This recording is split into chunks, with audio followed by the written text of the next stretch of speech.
sometimes as an Adventist also, since nakita natin yung nangyayari sa mga non-SDA churches that the law is being discarded for the reason that there is grace, tayo naman ang nangyayari sa atin ay nagiging suspicious tayo sa grace.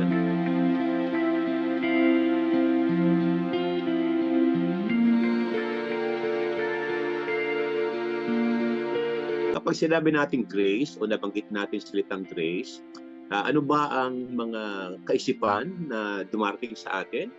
O what emotions do we experience when we hear the word grace?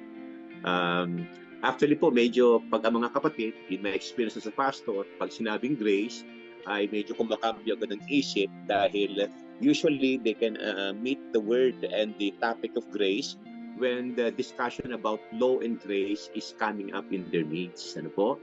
So yun ang kanilang nagiging experience dito. And parang nagiging very, very technical sila when they are being asked about grace. And sometimes, as an Adventist also, since nakita natin yung nangyayari sa mga non-SDA churches that the law is being discarded for the reason that there is grace, tayo naman ang nangyayari sa atin ay nagiging suspicious tayo sa grace, mga kapatid ko.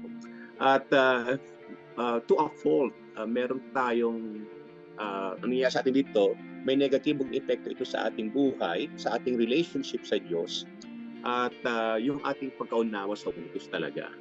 So yun po yung aking isang observation dito. We study grace from a very technical and theological point of view.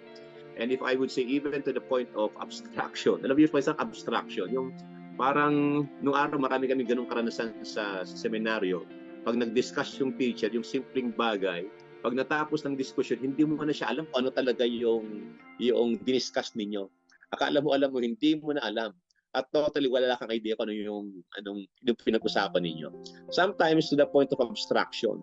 And instead of helping members are parang nagkakaroon ng negative silang impression about this topic of grace. Ano po? So, when we ask grace, ano ang ating sinasagot? Parang rote na ang sagot yung parang it's a very technical answer but parang bereft of any personal meaning. We simply call it unmerited favor. Tama ba yon? Okay. And we use it to describe the manner we are saved. We are saved through the grace of God alone and not of any kind of work or righteousness or any religious service that we can give to our church. Okay? Pero pag ating sinasabi yung sagot natin na gano'n, we are more concerned about in being right technically and doctrinally instead of para bang it's yung sagot technical na sa doctrinal, hindi na siya personal.